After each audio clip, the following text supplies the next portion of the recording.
All right, let's talk about it. We're on a mission today to crack the code on YouTube Shorts. What actually makes one go viral? Let's get right into it. So, have you ever had this happen? You pour your heart into a short, you think this is the one, and it just dies. 10 views. Meanwhile, some random video hits 10 million. It feels totally random, right? Like pure luck.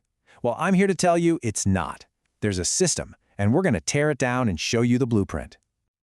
Okay, first things first, let's get into the virality puzzle. Look, there's no secret button you can just push. It's not magic. It's all about understanding two things: how people behave and what the algorithm really wants to see. And here's the absolute core of it. Content strategist Patty Galloway did the research, and check this out. The best performing shorts get 70% of people to stop swiping. Think about that. Your number one job isn't even to be brilliant or hilarious. It's just to stop that thumb from moving. That's the first hurdle.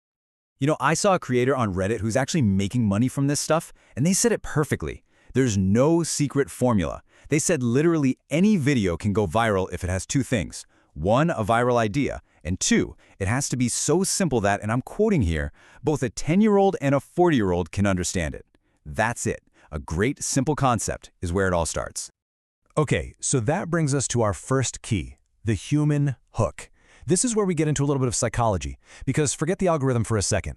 Before you can impress a machine, you have to grab the attention of a real person, a person who's been trained to swipe, swipe, swipe in a fraction of a second. And the secret weapon for doing that? It's something called the curiosity gap. It's this amazing psychological trigger that just makes our brains itch for an answer. You show someone something, but not the whole thing. You create a question in their mind, and they feel this need to stick around and find out what happens. It's powerful stuff. And how much time do you have to create this itch? 3 seconds. That's it. 3 seconds. That's your entire pitch. If you don't hook them in that tiny little window, they're gone. Forever. So the big question is, how do you actually do it? Well, let's break down some formulas that just plain work. Formula number 1 is what I call the forbidden knowledge hook. You've seen these, right? The secret they don't want you to know. It taps into that little conspiracy theorist in all of us. It promises you're about to learn something exclusive, and who can resist that? Okay, hook formula number 2, the shared discovery. You know, the ones that start with, I was today years old when I found this out.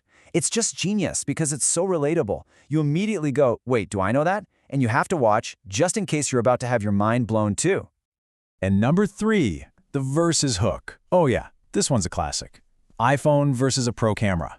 McDonald's versus Burger King. It frames everything as a fight, a competition. We can't help it. We pick a side, and we have to stick around to see who wins. All right, so you've got the human hook down. Awesome. But that's only half the battle. Now you have to please the robot. This is key number 2, the algorithm's rules. You have to learn to speak its language, to give it the signals it's looking for to push your video out to everybody. And I'm just going to quote a successful creator from Reddit directly here because, well, you can't say it any better. They said, be effing consistent. Seriously, the algorithm rewards you for showing up.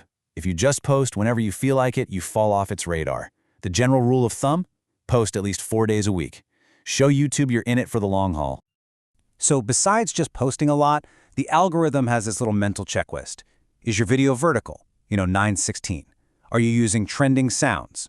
A lot of people watch with the sound off, so are your text overlays doing the work? Are you making a series that makes people want to come back for more? These aren't just good ideas, you guys. They're basically the rules of the game now. Now, out of all the data, all the numbers you can look at, this is the one that matters most. Average percentage viewed. If you can get people to watch, say, 80 to 90% of your video on average, that is a massive flashing green light to the algorithm. It screams, this content is good. The difference between a viral hit and a total flop often comes down to this one number. But, and this is super important to remember, sometimes you can do everything right and still not go viral. That same Reddit creator said they've had videos with like 99% watch time that just didn't take off. And their advice? Don't get discouraged. It just means you're making really good stuff. You're on the right path. You just got to keep at it. Okay, on to our third and final key, and this one is about the money, the payout system. Because look, going viral is awesome, but knowing how you actually get paid is what turns a hobby into something real. And trust me, The way it works now is completely different than it used to be. So remember the old Shorts fund? That was this big $100 million pot of money, and YouTube would just kind of pick winners. It was a bit of a mystery. Well, that's gone. The new system is way more straightforward. It's actual revenue sharing. You get into the YouTube Partner Program, and your pay is tied directly to how many views you get. No more guesswork. So how does the cash actually flow? It's basically 4 steps. 1. All the money from ads that run between shorts gets dumped into one giant bucket called the creator pool. 2. YouTube takes a slice of that to pay for all the music licenses. 3. They look at all the views on the entire platform, and they give you a piece of the pie based on your share of those views. And 4. You get paid your cut from that piece. And what is that cut exactly? It's 45%. You get 45% of your share of the revenue. YouTube keeps 55%, and a big reason for that is to cover those huge music licensing costs for everyone. So at the end of the day, what you earn is a direct result of how well your shorts perform. And that really brings it all back home, doesn't it? The money is real, for sure, but so is the grind. I mean, one creator said their first truly viral short only came after they had made over 450 of them over a year and a half. Let that sink in. So if there's one thing to take away, it's that you have to be patient. You have to be persistent. Okay, so we've gone through the 3 big keys: the human hook, the algorithm's rules, and how you get paid. So let's wrap this all up into a simple blueprint you can use. Think of it as a pre-flight checklist for every single short you make from now on. So before you hit that publish button, just ask yourself these questions. The 3-second rule. Is my hook undeniable? Am I being consistent? Am I absolutely obsessed with that average percentage viewed number? Is my audio choice strategic? And finally, did I ask a question or do something to get people talking in the comments? If you can say yes to these, you are giving your video the best possible shot. Look, at the end of the day, the system can feel complicated, but the path forward is actually pretty clear.